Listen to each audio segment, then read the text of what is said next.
Baik, pendengar dimanapun Anda berada, masih bersama kami di program Mas 1 Radio Republik Indonesia, Toli Toli, Buol, dan Parigi Mautong. Dan juga untuk Anda yang tengah mendengarkan siaran kami melalui RRI Digital ya. Selamat siang, selamat beraktivitas. Berbahagia pada kesempatan siang hari pendengar kita kembali hadir lewat program Dialog Jaksa Menyapa. Nah, pendengar, lebih dekat dengan jaksa pengacara negara. Anda bisa ikut aktif di dialog tersebut dan nanti Anda akan dipandu oleh rekan Ahmad Mukadas.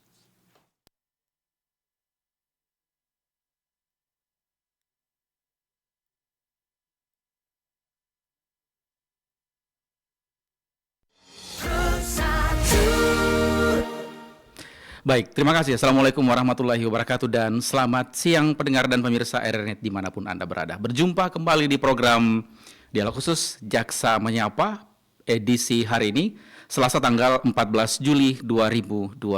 Bersama saya dengan Ahmad Mukadas dan tentu pendengar serta pemirsa RRNet dimanapun Anda berada. Jika mendengar jaksa pengacara negara, Anda mungkin sudah tidak asing lagi di telinga Anda atau bahkan masih ada yang tidak kenal seperti apa sebenarnya jaksa pengacara negara, apa tugas dan fungsinya, dan lain sebagainya. Apakah beda tugasnya antara jaksa pengacara negara yang menangani perkara pidana dan perdata atau seperti apa?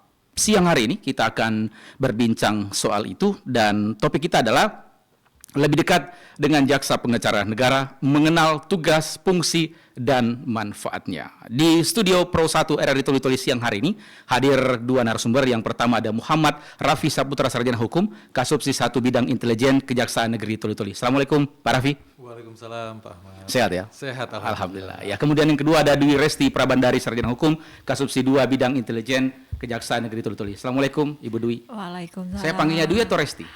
Resti. Resti aja ya. Iya, pendengar dan pemirsa RRNet dimanapun Anda berada, di 085343831230 atau 082194830965. Anda bisa berbincang-bincang dengan kedua narasumber kami di siang hari ini terkait dengan topik kita lebih dekat dengan jaksa pengacara negara, mengenal tugas, fungsi, dan manfaatnya. Saya mungkin ke Pak Raffi lebih awal. Ini sebenarnya jaksa pengacara negara apa sih Pak, dan kemudian apa dasar hukumnya Pak Raffi? Terima kasih Pak Ahmad. Ya, perkenalkan kami dari tim intelijen Kejaksaan Negeri Toli Toli. Sebelumnya kami berterima kasih kepada RRI telah membantu kami memfasilitasi terkait kegiatan jaksa menyapa ini. Ya, mungkin selama ini masyarakat mengenalnya jaksa ini sebagai penuntut umum saja. Iya.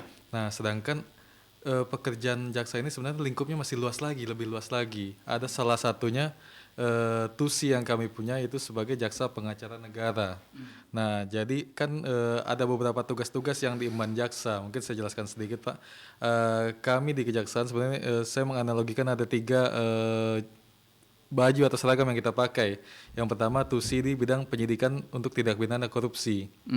Yang kedua sebagai jaksa penuntut umum di bidang tindak pidana umum. Nah, itu kami mewakili korban untuk membela hak-haknya di peradilan atau di penuntutan. Nah, yang ketiga ialah kami sebagai jaksa pengacara negara. Nah, jaksa pengacara negara ini apa? Yaitu kejaksaan juga memiliki tugas di bidang perdata dan tata usaha negara untuk mewakili pemerintahan atau instansi. Gitu. Jadi kami mewakili pemerintah untuk melindungi kepentingan negara dan pemerintahan tersebut, begitu. Oke, baik. Tapi dasar hukumnya ada ya? Ada dasar hukumnya itu Peraturan Kejaksaan Nomor 7 Tahun 2021 tentang pedoman jaksa pengacara negara. Di situ diatur semua untuk pemberian bantuan hukum, pendampingan hukum, pertimbangan hukum. Jadi lingkupnya lebih luas lagi untuk tugas jaksa pengacara negara itu sendiri. Artinya jaksa pengacara negara ini bisa mendampingi person to person seperti itu? Kalau kami lebih spesifik untuk mendampingi pemerintah atau melindungi kepentingan pemerintah atau negara, begitu Pak. Jadi kalau lingkup di person to person atau individu lebih ke jaksa penuntut umum. Kalau jaksa pengacara negara karena ada nama negara di belakangnya, jadi kami fungsinya fokus kepada kepentingan negara, misalkan ada permasalahan hukum atau ada suatu pekerjaan atau proyek yang dirasa secara regulasi hukum agak tricky atau bakal berpotensi bermasalah hukum. Nah, kami harus mendampingi itu dari awal supaya tidak terjadi permasalahan hukum di kemudian hari. Oke, Begitu. saya ke Mbak Resti lagi. Ini apa perbedaan tugas jaksa pengacara negara dengan jaksa yang menangani perkara pidana, Mbak Resti? Silakan. Baik. Jadi jaksa yang kita tahu selama ini kan jaksa penuntut umum ya Pak, bersidang di pengadilan, membuktikan suatu perkara pidana. Nah jadi bedanya adalah satu bidang atau apa yang kita tangani. Kalau penuntut umum menangani hanya pidana saja Pak. Nah kalau pengacara negara ini kita bidangnya adalah hanya perdata dan tata usaha negara Pak, beda. Nah satu pidana, satu perdata sama tata usaha negara. Kalau jaksa penuntut umum ya kita mewakili, sebenarnya kita juga untuk dan atas nama negara juga, tapi di situ ada mungkin kepentingan si korban atau pelapor yang kita kita maju sampai ke pengadilan. Nah itu kalau kita jaksa penuntut umum. Kalau kita jaksa pengacara negara, pure kita sebagai pengacaranya negara Pak. Nah jadi untuk dasar hukumnya Pak, di Undang-Undang Kejaksaan itu di pasal 30 itu ada beberapa macam kewenangan yang diberikan oleh negara terhadap kejaksaan, di antaranya yaitu melakukan penuntutan. Nah di ayat 2-nya dalam bidang perdata dan tata usaha negara melalui surat kuasa khusus kita berwenang sebagai perwakilan dari pemerintah atau negara Pak, tapi khusus di bidang perdata dan tata usaha negara saja. Oke, baik. Saat ini kan marak kasus sengketa tanah, kemudian warisan hingga aset pemerintah seperti itu. Nah, bagaimana peran daripada jaksa pengacara negara dalam mencegah maupun menyelesaikan persoalan seperti itu? Baik.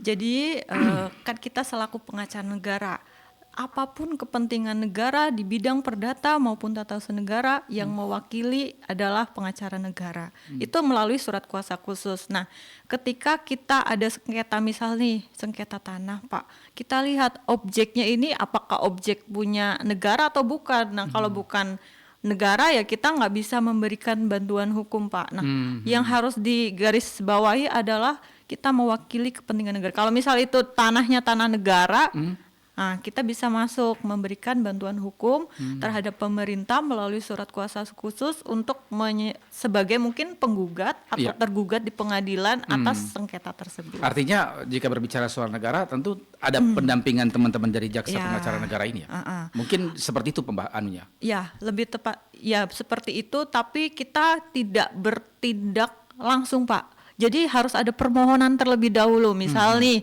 ada sengketa ternyata tanah negara ya, stakeholder yang terkait apa, BPN bermohon ke kita, nanti kita buat surat kuasa. Nah kita mendampingi sebagai jaksa pengacara negara sebagai entah itu tergugat maupun penggugat. Begitu, Oke. Pak. Baik, saya ke Pak Raffi lagi. Pak Raffi, ini kan di era digital saat ini, banyak masyarakat yang menjadi korban penipuan online yang memang mengatasnamakan instansi pemerintah. Kemudian apa peran jaksa pengacara negara dalam kasus seperti ini Pak Raffi? Baik. Sebenarnya kalau terkait dengan penipuan online ini kan lebih ke ranah privat ya begitu Pak ya. Tidak menyinggung ada institusi atau bidang kepemerintahan. Jadi mungkin kalau peran jaksa pengacara negara di sini misalkan ada case-case seperti ini, mungkin ini lebih spesifik ke Komdigi atau instansi yang terkait dengan telekomunikasi begitu Pak ya. Kami melakukan pendampingan untuk membuat bagaimana legal opinion atau bagaimana pendapat dari segi hukum apa yang harus dilakukan untuk meminimalisir hal-hal seperti ini. Jadi kami memberikan pendapat kepada instansi tersebut untuk melakukan langkah-langkah seperti yang dituangkan dalam legal opinion. Nanti itulah yang akan diikuti sebagai dasar nanti untuk membuat peraturan atau kebijakan dalam meminimalisir penipuan online ini. Ya, meskipun itu mencantumkan atau mencantol nama instansi pemerintah ya. Oke, kalau mencantumkan nama instansi pemerintah mungkin kami penindakannya seperti penelusuran di bidang intelijen untuk ini apa maksud dan tujuannya, terus siapa pihak-pihak yang terlibat dalam hal ini begitu. Oke, baik. Terkait dengan itu, apakah memang layanan jaksa pengacara negara ini dipungut biaya atau bagaimana cara untuk memperoleh bantuan jaksa pengacara negara, Pak Rapi? Apakah masyarakat dapat mendapat perlindungan hukum langsung dari ini atau bagaimana, Pak, terkait dengan ini? Iya, kalau untuk program Jaksa Menyapa ini sebenarnya ada beberapa sub bidangnya tersendiri juga, ada beberapa tusi dari Jaksa Pengacara Negara, ada yang untuk negara, ada yang untuk masyarakat. Jadi banyak dipisahkan Iya. kegiatan-kegiatan atau program yang ada di Jaksa Pengacara Negara. Kalau yang bersentuhan langsung dengan masyarakat yaitu pelayanan hukum yang diberikan oleh Jaksa Pengacara Negara melalui media Halo JPN yang mungkin dulu sudah pernah kami launching dan digaungkan oleh Jamdatun juga. Ini program yang langsung menyasar kepada masyarakat. Jadi masyarakat apabila ada permasalahan hukum yang dirasakan atau yang ingin dicari tahu bagaimana penyelesaiannya, bisa melaporkan atau berkonsultasi ke website kami Halo JPN atau melalui hotline-nya ada juga di sana. Nanti dari Jaksa Pengacara Negara bisa membalasnya melalui website itu apa permasalahan hukumnya. Kalau yang biasa kami temui di Halo JPN ini terkait waris atau pernikahan, tanah seputar itu. Nah, dan itu tidak dipungut biaya sama sekali kalau melalui Halo JPN. Itu gratis ya? Gratis, Pak. Ya, oke. Baik, selanjutnya saya ke Mbak Resti lagi. Ini sebenarnya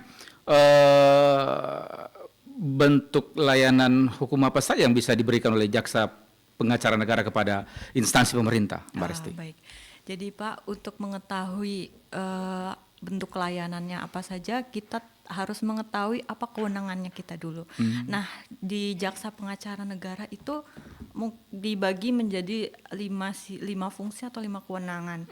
Satu, penegakan hukum. Penegakan hukum adalah itu fungsi di mana kita sebagai jaksa pengacara negara melaksanakan fungsi penertiban dalam rangka kepastian hukum untuk kepentingan negara. Nah, contoh penegakan hukum itu seperti apa, Pak? Contoh penegakan hukum dalam bidang perdata dan tata usaha negara, misal ada pembatalan perkawinan, Pak. Ini bukan instansi ya, Pak. Ini lebih ke individu masyarakat. Misal ada pernikahan yang perkawinan terlarang mungkin antar sedarah gitu. Nah, kita bisa sebagai pengacara negara membatalkan perkawinan tersebut. Atau mungkin dalam bidang penegakan hukum lagi kita misal ada kasus, kan banyak kasus persetubuhan atau pencabulan terhadap anak kandung sendiri nih, Pak. Nah, kita berwenang untuk menertibkan itu dengan cara kita bisa berwenang untuk mengajukan permohonan pembatalan dia sebagai orang tua. Nah, itu. Ada juga fungsi penegakan hukum, misal ada permohonan pilot terhadap perusahaan. Nah, seperti itu. Atau di bidang misal tindak pidana korupsi nih, Pak. Misal ada kasus korupsi terusan ternyata si pelakunya ini meninggal dunia. Nah, kan ini kerugian negara harus diselamatkan. Nah, kita sebagai jaksa pengacara negara mengajukan gugatan ke pengadilan untuk memulihkan, menuntut keuangan negara yang telah dinikmati oleh mungkin ahli warisnya, seperti itu. Selanjutnya ada kewenangan di bidang bantuan hukum. Nah, bantuan hukum ini lebih kita sebagai kuasa hukum dari pemerintah. Nah, jadi kalau misal pemerintah ada mau ngajuin gugatan atau permohonan atau mau misal ada sengketa apa yang melibatkan pemerintah, nanti pemerintah bisa mengajukan permohonan ke jaksa pengacara negara, nanti kita telaah. Nah, kita sebagai kuasa hukum dari pemerintah. Selanjutnya ada fungsi pertimbangan hukum. Nah, pertimbangan hukum ini dibagi menjadi kita bisa memberikan pendampingan hukum, Pak. Nah, misal pendampingan hukum itu seperti apa sih? Kita mendampingi, mungkin pemerintah ada suatu kegiatan. Nah, kita fungsinya nanti mereka bermohon untuk melakukan pendampingan hukum. Kita mendampingi dalam arti apa? Dalam arti secara yuridisnya tuh seperti apa. Nah, bentuknya itu kita hanya berupa pendapat dan saran, Pak. Nanti keputusan tetap ke instansi terkait. Nah, kita cuma ya konsultasi gitu. Kemudian selanjutnya ada fungsi pelayanan hukum. Nah, kalau pelayanan hukum ini masyarakat bisa menikmati, Pak. pelayanan hukum ini apa? Pelayanan hukum ini sebuah wadah konsultasi sebenarnya. Misal masyarakat ada masalah hukum apa, dia forum untuk bertanya itu ke pelayanan hukum. Masuk saja ke kejaksaan, nanti ada pos pelayanan hukum. Nah, itu semua pertanyaan persoalan hukum kita dapat mencoba menjawab. Tapi bukan kita mewakili atau menyelesaikan masalahnya dia ya Pak. Hanya sekedar wadah konsultasi begitu Pak. Oke, saya kembali ke Pak Raffi lagi. Pak Raffi, ini bagaimana masyarakat melaporkan dugaan daripada penyalahgunaan aset negara? Bagaimana peran jaksa pengacara negara dalam hal ini? Apalagi jika dilakukan oleh pejabat negara yang berwenang itu sendiri, Pak Raffi. Iya, memang salah satu tugasnya jaksa ini ialah memulihkan aset daerah atau pengembalian aset daerah. Jika terjadi hal sesuatu seperti itu, seperti terjadinya ada sengketa terkait aset, misalnya kebanyakan case yang ditemui itu kendaraan yang dipakai oleh suatu aparat pemerintahan, dia sudah pensiun tapi masih dikuasai oleh yang bersangkutan, tidak mau dikembalikan. Nah, karena kan itu menjadi kondisi atau permasalahan yang sering dialami oleh pemerintah, apalagi di bidang aset, di mana aset ini diperlukan juga untuk diperuntukkan untuk kegiatan lain, kepentingan lain. Nah, disitulah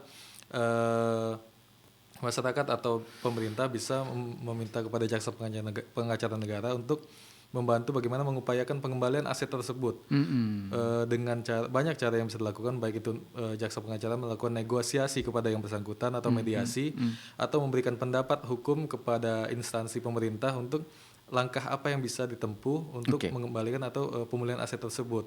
Kalau memang sudah tidak ditemukan titik temu atau itikat baik dari yang bersangkutan, bisa juga melakukan somasi dari jaksa pengacara negara. Jika tidak tembus juga, upaya terakhir yang bisa dilakukan ialah gugatan kepada peradilan. Tetapi kasus seperti itu apakah pernah ada terjadi di Kabupaten Toli-Toli atau tidak sama sekali, Pak? Untuk sejauh ini di Toli-Toli kami belum ada mendapatkan permintaan seperti itu, tapi tidak menutup kemungkinan misalnya terjadi seperti itu, jaksa pengacara negara akan mengambil peran begitu, Pak. Untuk mengembalikan aset negara Aset negara. Meskipun mungkin itu sudah dikuasai beberapa puluh tahun dan lain sebagainya. Iya, betul. Jika itu memang milik negara, ya berarti harus dikembalikan ke negara lagi. Karena itu ada fungsi dan tujuannya dari pemerintah itu sendiri, Pak. Oke. Baik, ini ada yang masuk dari YouTube bahwa pemerintah pusat mendorong efisiensi anggaran di berbagai sektor. Kemudian dalam kondisi ini bagaimana peran daripada jaksa pengacara negara memastikan aset dan keuangan negara tetap terlindungi dari potensi kerugian, Pak Raffi? Iya. Makanya tadi sempat disebutkan juga sama Ibu Resti, kita ini ada namanya legal assistant atau pendampingan hukum. Nah, disitulah peran jaksa pengacara negara memastikan atau meminimalisir potensi-potensi kerugian dari pendampingan hukum. Misalkan ada suatu proyek strategis nasional yang sedang dikerjakan di satu daerah, kami dari tim jaksa pengacara negara menerima MOU atau permohonan pendampingan dari instansi untuk memastikan bahwa proyek ini berjalan sesuai dengan regulasi atau sesuai dengan aturan-aturan yang sudah ditetapkan begitu, Pak. Jadi kami membantu memonitoring supaya menutup celah-celah hukum yang ada di proyek tersebut, sehingga potensi kerugian atau tindakan kecurangan akan terhindar dari situ, Bapak. Oke. Baik, saya ke Mbak Resti lagi. Ini masih dari pertanyaan dari YouTube. Ini banyak masyarakat mudah percaya informasi hukum yang beredar di medsos. Nah, bagaimana cara masyarakat memastikan informasi tersebut benar dan tidak menyesatkan seperti itu, Mbak Resti? Bagaimana masyarakat memastikan itu informasi benar atau tidak? Satu, masyarakat harus mencari sumber yang kredibel ya Pak ya. Ketika misal dia dapat informasi dari pribadinya sendiri nih, kalau misal masyarakat, selaku masyarakat, ya sudah dia cari, menurut saya ya, dia cari tahu mungkin di internet atau media informasi lain yang terpercaya. Misal berita kan menyajikan fakta ya Pak, bukan gosip ya. Nah ditelusuri nih medianya apa, kemudian nah setelah itu bisa mungkin dia bertanya bagaimana kalau di pos pelayanan hukum juga kita kan melayani apa saja pertanyaan masyarakat. Nah, mungkin melalui pos pelayanan hukum di kejaksaan di bidang perdata dan tata usaha negara kita akan membantu masyarakat untuk memberikan informasi yang benar tuh seperti apa begitu, Pak. Oke. Baik, pendengar dan pemirsa RRNet dimanapun Anda berada, masih bersama kami di program Dialog Jaksa Menyapa, edisi Selasa tanggal 14 Juli 2026. Masih bersama dengan dua narasumber kami, ada Muhammad Rafi Saputra, Sarjana Hukum, Kasubsi 1 Bidang Intelijen Kajari Toli-Toli, kemudian ada Dwi Resti Prabandari, Sarjana Hukum, Kasubsi 2 Bidang Intelijen Kajari Toli-Toli. Lebih dekat dengan jaksa pengacara negara, mengenal tugas, fungsi, dan manfaatnya. Anda bisa bergabung, bisa masuk di siang hari ini di 0853 4383 1230 atau 0821 9483 0965. Namun sebelum kita lanjut, pendengar dan pemirsa RRNet dimanapun Anda berada, kita jedah dulu, kita dengarkan yang berikut ini. Jangan kemana-mana. Tahu baru Kak kasih hadiah untuk Pak Budi. Kan baru Kak pulang dari luar kota, terus bawa Kak oleh-oleh untuk beliau. Senangnya kurasa. Serius Ki Man, kasih Ki hadiah untuk dosen. Hati-hati Ki nah, tidak semua yang kita pikirkan baik itu betul-betul baik nah. Kan mau juga saja kasih apresiasi. Begini Man, itu namanya gratifikasi. Maksudnya toh kasih Ki sesuatu ke orang yang punya jabatan yang bisa bikin mereka terpengaruh untuk mengambil keputusan tertentu. Tapi kan cuma kasih oleh-oleh Ji, bukan Ji uang atau barang mahal. Tetap saja Man, gratifikasi tidak selalu soal mahal atau murahnya barang. Bisa saja Pak Budi merasa tidak enak dan kasih Ki nilai yang lebih tinggi atau perlakuan khusus gara-gara itu. Terima kasih banyak Di, sudah dikasih tahu. Tidak kuulangi lagi ini kesalahan. Tidak semua niat baik itu berakhir baik. Gratifikasi, walaupun kelihatan sepele, punya dampak besar dan bisa merusak integritas. Ingat, kebaikan yang sesungguhnya adalah yang tidak menimbulkan konflik atau ketidakadilan. Mari kita jaga integritas dan kejujuran dalam setiap tindakan kita.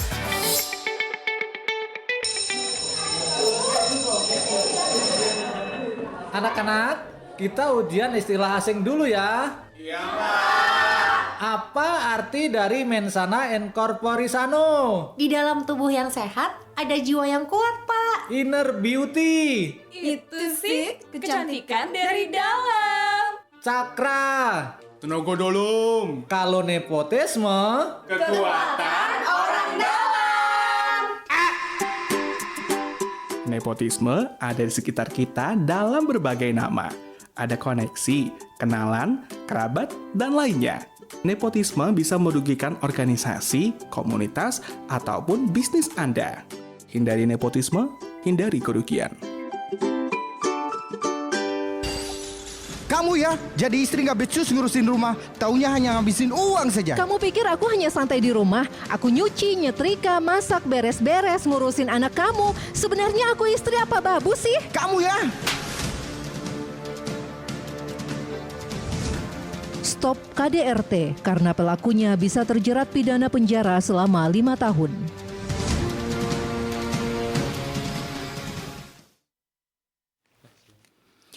Baik, terima kasih Anda masih terus bersama kami di program Jaksa Menyapa edisi hari ini, Selasa 14 Juli 2026, masih dengan bersama dua narasumber kami di kesempatan kali ini. Anda pendengar dan pemirsa RRNet dimanapun Anda berada, tentu bisa berbincang-bincang dengan dua narasumber kami yang hadir di studio. Ada Mbak Resti Prabandari dan juga ada Pak Rapi yang hadir di studio. Anda tentu bisa masuk dan berbincang-bincang dengan narasumber kami di 0853 4383 1230 atau 0821 9483 0965. Lebih dekat dengan jaksa pengacara negara, mengenal tugas, fungsi, dan manfaatnya. Anda tadi pendengar dan pemirsa RRNet tentu sudah menyimak apa yang disampaikan oleh dua narasumber kami di awal-awal session kita berdiskusi pada kesempatan kali ini. Kami tunggu Anda untuk bergabung bersama dengan dua narasumber kami di kesempatan siang hari ini, tentu di line telepon yang sudah kami persiapkan, pendengar dan pemirsa RRNet dimanapun Anda berada. Saya lanjut kembali ke Pak Rafi. Pak Rafi, ini ada pertanyaan lagi Pak yang masuk dari YouTube. Ini masyarakat kita ingin bertanya Pak, ini bagaimana kasus yang sedang mencuat berkaitan dengan jaksa, dan bagaimana kejaksaan Pak memberikan bantuan hukum pada internalnya sendiri dan bagaimana mendapatkan kembali kepercayaan publik setelah kasus ini. Ini pertanyaan dari netizen, masyarakat kita yang masuk di YouTube kita. Silakan Pak Raffi atau Mbak Resti, silakan. Baik Pak, dengan adanya mungkin pemberitaan yang lagi tinggi ya ini trafiknya mengenai pemberitaan penanganan jaksa. Nah jadi Pak, dalam rangka pemberian bantuan hukum Pak, nah, kita bukan berarti dia jaksa kita kita memberikan bantuan hukum Pak. Enggak, konteks bantuan hukum dalam konteks jaksa pengacara negara adalah yang diwakili adalah kepentingan negara atau pemerintah. Bukan person ya? Bukan person. Nah, jadi kita sama sekali tidak ada intervensi untuk memberikan bantuan hukum terhadap oknum terkait. Karena fungsi dari bantuan hukum maknanya bukan seperti itu. Jadi murni itu prosedur, sesuai prosedur penyelesaian apabila mereka si pihak terkait ingin memperoleh bantuan hukum ya secara pribadinya dia Pak. Nah, karena yang dilindungi dalam konteks bantuan hukum jaksa pengacara negara adalah bukan kepentingan individu tapi kepentingan negara. Bukan ke personnya, Bukan. tetapi ke negaranya ya. Siap. Ya, kemudian saya ke Pak Raffi lagi. Pak Raffi, ini apa manfaat sebenarnya pendampingan hukum oleh jaksa pengacara negara bagi pemerintah daerah, BUMN atau BUMD? Apa manfaatnya yang dapat dirasakan Pak? Ya, sebenarnya manfaat yang diberikan dari kegiatan pendampingan hukum ini ialah penyelesaian sengketa terkait permasalahan hukum. Misalkan ada beberapa BUMD yang dirasa sudah mandek proses untuk misalkan ada di BPJS atau di bank-bank BUMN atau BUMD terkait dengan yang pernah kami tangani penagihan untuk kredit macet. Nah itu kan penanganannya sangat sulit dilakukan karena ini barang sudah call 5 tidak tertagih lagi. Terus bagaimana sih penyelesaian dari sisi hukumnya? Nah itu kadang dari pihak-pihak bank meminta pendampingan kepada kami untuk bantu dong kami untuk melakukan penagihan di fasilitas kredit yang memang agak sulit dilakukan oleh pihak bank sendiri, makanya butuh bantuan dari pihak kejaksaan untuk melakukan penagihan dan beberapa yang kami tagihkan di call 5 itu sudah banyak yang tertagih juga. Jadi dari pendampingan hukum itu sendiri bagi BUMN ini membantu mereka, mengakomodir mereka untuk pengembalian atau pemulihan asetnya dari perbankan juga begitu Pak. Tetapi kalau untuk kasus seperti ini apakah juga pernah dihadapi di Kabupaten Totoli? Ada di Kabupaten Totoli yang meminta pendampingan di kita? Ada beberapa yang pernah minta pendampingan di kita, salah satunya bank boleh sebut atau bank BUMN, BRI atau BPJS juga pernah melakukan pendampingan terkait penagihan di kita. Oke, baik, saya ke Mbak Resti lagi. Ini bagaimana prosedur pengajuan permohonan bantuan hukum kepada jaksa pengacara negara? Permohonan bantuan hukum kepada jaksa pengacara negara tentunya mungkin dari pihak instansi terkait sebagai kepentingan negara atau pemerintah, mereka datanglah ke kejaksaan membawa apa permasalahan hukumnya, adalah mungkin kronologinya seperti apa, datang kita telaah Pak, kita telaah apakah ada konflik kepentingan, takutnya ada konflik kepentingan dalam arti kita mungkin lagi menangani kasus apa korupsi, gesekan ini masuk. Nah jadi itu yang harus dimitigasi, kemudian kita telaah semuanya, setelah clean and clear baru nanti kita memberikan nota pendapat kepada Kepala Kejaksaan Negeri bahwa permohonan ini bisa kita dampingi. Nah setelah itu muncul surat perintah, muncul surat kuasa dari pihak pemerintah atau negara yang minta permohonan, bikin surat kuasa kepada Kepala Kejaksaan Negeri. Nanti Kepala Kejaksaan Negeri membuat surat kuasa substitusi kepada jaksa pengacara negara. Nah dari situ kita mulai masuk mendampingi, memberikan bantuan hukum terhadap permasalahan yang mewakili kepentingan negara atau pemerintah yang dimohonkan gitu Pak. Artinya ada alurnya seperti itu Mbak Resti? Ada Pak, ya ada. Oke, selanjutnya itu tantangan apa saja yang sering dihadapi oleh teman-teman jaksa pengacara negara tentu dalam menjalankan tugas kesehariannya begitu? tantangan dalam melaksanakan tugas sebagai jaksa pengacara negara ini Pak, kita melihat bahwa terkadang ya itu tadi Pak, misal ada penanganan kasus mungkin di bidang permasalahan di bidang lain. Nah, Iya. kemudian dari dinas terkait juga mengajukan pendampingan hukum seperti itu. Nah, Betul. tantangannya adalah nanti di mata masyarakat, oh ini sengaja nih minta pendampingan nih. Nah, padahal sebelum kita masuk, sebelum kita memberikan bantuan hukum, kita harus telaah dulu. Bedakan apa yang sedang ditangani di bidang lain sama permohonan yang ini. Harus benar-benar nggak ada sangkut pautnya. Ketika kita memang sudah memberikan pendampingan atau memberikan bantuan hukum, itu benar-benar sudah nggak ada sangkut pautnya Pak. Jadi permasalahan itu yang misal di bidang lain ya berjalan dengan semestinya, yang pendampingan atau bantuan hukum ya persoalan yang berbeda Pak. Nah cuma tantangannya kan di masyarakat Iya. jelek ya Pak ya. Iya. Apa dinilainya Ada sesuatu. ada sesuatu begitu. Itu sih tantangannya. Oke, baik. Pendengar dan pemirsa RNet dimanapun Anda berada, masih bersama kami di program Dialog Jaksa Menyapa di siang hari ini di Selasa 14 Juli 2026 bersama dengan dua narasumber kami. Ada Muhammad Raffi Saputra, Sarjana Hukum, Kasubsi 1 Bidang Intelijen Kejaksaan Negeri Toli-Toli, dan juga ada Mbak Dwi Resti Prabandari, Sarjana Hukum, Kasubsi 2 Bidang Intelijen Kejaksaan Negeri Toli-Toli. Anda bisa bergabung bersama kami di siang hari ini di 0853 4383 1230 atau 0821 983 0965. Lebih dekat dengan jaksa pengacara negara, mengenal tugas, fungsi, dan manfaatnya. Saya ke Pak Raffi lagi. Pak Raffi, ini bagaimana jaksa pengacara negara Pak berkontribusi dalam mewujudkan tata kelola pemerintahan yang baik atau good governance, Pak Raffi? Silakan Pak. Ya, jaksa pengacara negara ini sebenarnya banyak memberikan pendapat hukum untuk setiap kegiatan di bidang pemerintahan. Yang penting ada didasarkan dengan surat kuasa dan MOU yang sudah disepakati oleh kedua belah pihak.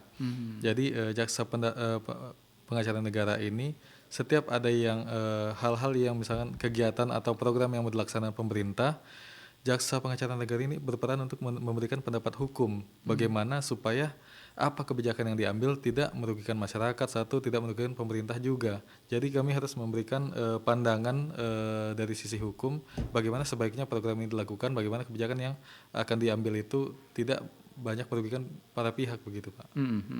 Iya, kemudian ada lagi Pak Raffi, pertanyaan dari YouTube kita masuk bahwa masyarakat berharap pemberantasan korupsi ini tidak hanya dilakukan melalui penindakan tetapi juga pencegahan. Nah, ini bagaimana dari jaksa pengacara negara sendiri berkontribusi dalam mencegah terjadinya korupsi sebelum sebuah proyek berjalan seperti itu, Pak Raffi? Bagaimana Pak? Boleh di... Iya, ini dari masyarakat kita, dari YouTube ini bertanya, masyarakat berharap bahwa pemberantasan korupsi tidak hanya dilakukan melalui penindakan, tetapi juga pencegahan. Bagaimana jaksa pengacara negara berkontribusi dalam mencegah terjadinya korupsi sebelum sebuah proyek berjalan seperti itu, Pak Raffi? Ya, mungkin kalau dari jaksa pengacara negara lebih ke langkah preventif yang pencegahan. Harus dilakukan pencegahan sebelum terjadinya tindak pidana korupsi atau penanganan seperti itu. Sebenarnya peran vital juga untuk jaksa pengacara negara setiap melakukan pendampingan, karena kan setiap paket pekerjaan ini kadang ada yang kondisinya tidak sama semua, ada yang mudah, ada yang tidak, ada yang sedang, ada yang sulit untuk pelaksanaannya. Nah, disitulah jaksa pengacara negara mengambil peran untuk berkoordinasi dengan pihak instansi pemerintahan atau OPD yang bersangkutan yang melakukan kegiatan suatu proyek. Kita mengadakan ekspos atau diskusi bagaimana mitigasi supaya proyek ini pada saat pelaksanaannya tidak menimbulkan celah hukum yang banyak atau menimbulkan kerugian negara nantinya. Nah, disitulah akan digodok, akan dibahas secara bersama-sama potensi-potensi yang akan timbul, baik itu permasalahan di masyarakat, permasalahan di dalam pelaksanaan proyeknya, dan juga jaksa pengacara negara ini membantu untuk mengevaluasi apa-apa saja kegiatan yang seharusnya dilaksanakan tapi miss di administrasi oleh pihak pemerintahan, begitu. Nah, tapi bagaimana teman-teman jaksa pengacara negara mengedukasi masyarakat kita terkait dengan keberadaan jaksa pengacara negara ini dan bisa dimanfaatkan seperti ini, bagaimana, Mbak Resti? Bagaimana masyarakat mengetahui bagaimana peran jaksa pengacara negara ini. Sebenarnya maksud dan tujuan kami datang ke sini juga agar masyarakat mengetahui, Pak. Jadi nggak cuma jaksa penuntut umum yang mereka tahu, mereka harus mengenal juga adanya pengacara negara. Nah, mungkin melalui media ini ada program dari intelijen yang melakukan penyuluhan hukum. Nah, melalui seperti itu, atau mungkin Pak dari media-media elektronik, media sosial Kejaksaan Negeri Toli-Toli, kita selalu update kok mengenai program di bidang perdata dan tata usaha negara nih, jaksa pengacara negara apa saja, apa kewenangannya, tugas dan fungsinya begitu. Jadi upaya-upaya yang kita lakukan berupa penyuluhan, berupa publikasi begitu, Pak. Tetapi kalau masyarakat umum, apakah memang bisa memperoleh layanan dari jaksa pengacara negara? Jika memang bisa, itu dalam kondisi seperti apa, Mbak Resti? Masyarakat umum ya, apakah bisa memperoleh layanan jaksa pengacara negara? Satu, tadi kan sudah kita highlight bahwa pengacara negara adalah mewakili kepentingan negara atau pemerintah. Nah, kalau masyarakat umum tuh seperti apa ya? Apa yang bisa dirasakan oleh masyarakat umum? Menurut saya melalui pelayanan hukum, Pak. Masyarakat umum bisa masuk ke yang namanya program pelayanan hukum. Di sana bisa menanyakan tadi konsultasi hukum mengenai semua permasalahan hukum seperti apa. Nanti kita kasih sudut pandang hukumnya seperti ini, Pak. Nah, selain pelayanan hukum, mungkin dalam bentuk penegakan hukum, Pak. Masyarakat di sini dapat memperoleh pelayanan fasilitas ya, merasakanlah kehadiran JPN itu melalui apa?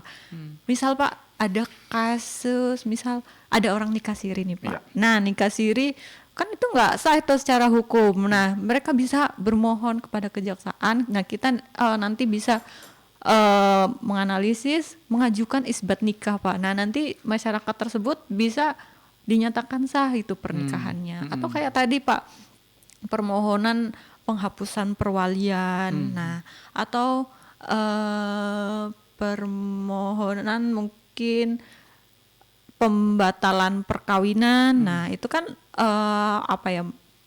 program-program yang bisa dirasakan oleh masyarakat secara langsung menurut saya gitu. Artinya jaksa pengacara negara ini seperti yang disampaikan oleh Mbak Resti tadi, bahwa memang masyarakat juga bisa memanfaatkannya di samping institusi begitu, Pak Raffi ya? Betul. Artinya bukan hanya institusi yang bisa memanfaatkan, tetapi masyarakat, tetapi melihat dulu konteks persoalannya seperti apa. Mungkin seperti itu ya? Iya, betul Pak. Iya, baik. Ini ada pertanyaan lagi. Ini tentang jaksa pengacara negara, ini dari YouTube kita lagi.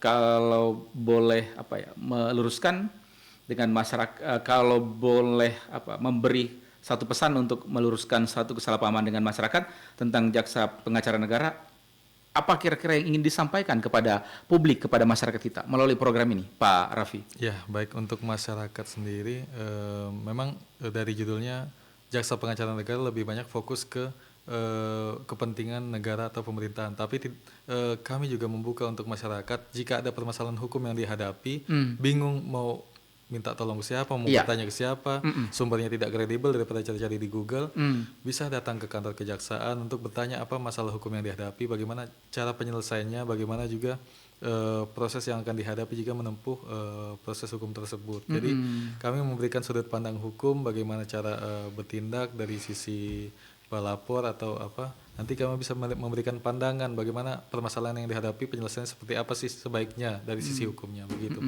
Artinya masyarakat bisa datang langsung ya? Bisa datang langsung juga, bisa melalui website, misalkan jauh domisilinya atau tempat tinggalnya, bisa melalui hotline kami di Halo JPN, bisa juga melalui website, bisa dimasukkan di situ pertanyaan yang akan ditanyakan kepada Halo JPN, nanti akan dijawab juga melalui online di website itu. Baik, pendengar dan pemirsa Airnet dimanapun Anda berada, sebelum kita lanjut ke sesi terakhir diskusi kita di siang hari ini, kita jeda dulu, kita dengarkan berikut ini, jangan kemana-mana.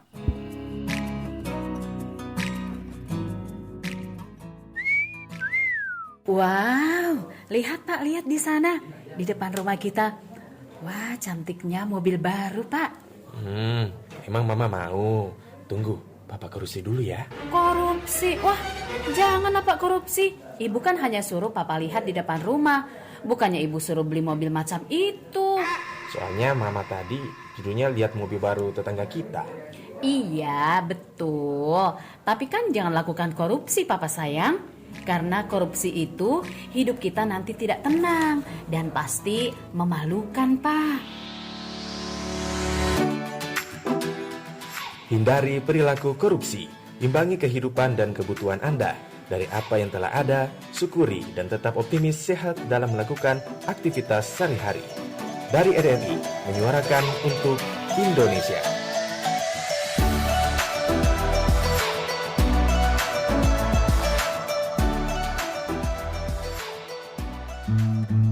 Hei Win, jam berapa ini? Hei, kenapa belum pergi sekolah? Ama, jam 8 pagi dang ini. Bukankah kamu masuk jam 7? Oh ya ampun, sabar Kak. Tanggung ini. Aduh, saya ada main game ini. Kalau poin saya so cukup, saya dapat untung pasti. Astagfirullahalazim, Win. Lebih baik kau itu sekarang ke sekolah. Bukan siang berarti main game itu. Atau saya lapor nanti kau sama papamu ya, atau sama gurumu. Jangan Kak Yun. Kau tahu kah itu Win, main judi online yang kau mainkan sekarang ini melanggar undang-undang pidana dan juga IT. Tahu hukumnya penjara? Kau tahu hukumnya penjara itu, mau kau di penjara?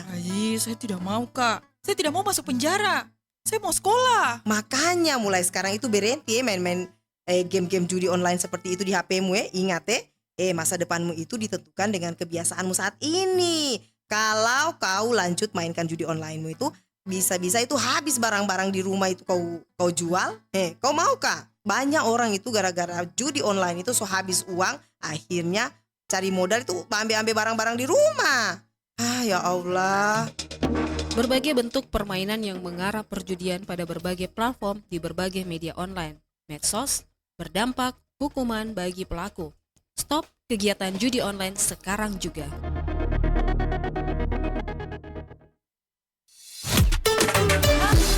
Kanal informasi dan inspirasi Pro1. Baik, pendengar dan pemirsa RRI dimanapun Anda berada, di program Dialog Jaksa Menyapa Selasa 14 Juli 2026. Lebih dekat dengan Jaksa Pengacara Negara, mengenal tugas, fungsi, dan manfaatnya. Pendengar dan pemirsa RRI dimanapun Anda berada, kita berada di penghujung diskusi di kesempatan siang hari. Namun sebelum berpisah, saya mungkin ke Pak Raffi dulu, Kasubdit 1 Bidang Intelijen Kejari Toli-Toli. Apa yang ingin disampaikan kepada masyarakat kita, atau apa harapan kejaksaan terhadap pemerintah daerah dan masyarakat dalam mendukung tugas Jaksa Pengacara Negara? Silakan Pak Raffi. Ya, baik, terima kasih Pak. Jadi saya pribadi ingin menyampaikan kepada masyarakat, kami mengajak seluruh masyarakat terkhusus Kabupaten Toli-Toli untuk tidak ragu lagi berkonsultasi dan berkoordinasi dengan kejaksaan apabila memerlukan informasi mengenai pelayanan hukum yang menjadi kewenangan kejaksaan. Karena Jaksa Pengacara Negara ini memang fungsinya belum banyak orang yang mengetahuinya, jadi makanya kami datang ke sini untuk menggaungkan lagi Jaksa Pengacara Negara biar masyarakat tidak kebingungan lagi mencari bantuan hukum atau konsultasi hukum, misalkan masyarakat itu tidak mampu secara finansial untuk menghadirkan pengacara atau lain-lain. Dan juga dari segi pemerintahan, kami mencoba untuk menjaga aset pemerintahan juga, menaati bagaimana membentuk sinergitas dengan pemerintah supaya terciptanya pemerintahan yang bersih, transparan, dan akuntabel begitu Pak. Oke, silakan Mbak Resti, apa yang disampaikan kepada masyarakat kita di kesempatan kali ini? Silakan. Yang ingin saya sampaikan ke masyarakat adalah jangan hanya mengenal jaksa hadir di persidangan saja, kami juga hadir untuk mewakili kepentingan negara maupun kepentingan masyarakat. Jadi jangan ragu untuk berkonsultasi, bertanya apapun mengenai persoalan hukum kepada Jaksa Pengacara Negara, karena fungsinya Jaksa Pengacara Negara hadir untuk mewujudkan pemerintahan yang bersih dan akuntabel yang tujuannya memang untuk kepentingan negara dan masyarakat itu sendiri. Terima kasih. Baik, terima kasih Mbak Resti, terima kasih Mas Raffi sudah hadir di studio dan juga Anda pendengar yang sudah bergabung di channel YouTube kami. Terima kasih sudah bergabung dan kita berharap bahwa masyarakat ya mengetahui secara detail tugas, fungsi dan manfaat daripada jaksa pengacara negara. Mewakili seluruh kerabat kerja yang bertugas, saya Ahmad Mukadas mengucapkan terima kasih atas perhatian dan kebersamaan Anda. Kita berpisah dan jumpa kembali di lain waktu dan peristiwa serta topik dan narasumber yang berbeda. Assalamualaikum warahmatullahi wabarakatuh. Selamat siang, selamat beraktivitas. Kau wanita, aku cinta, mata indah pola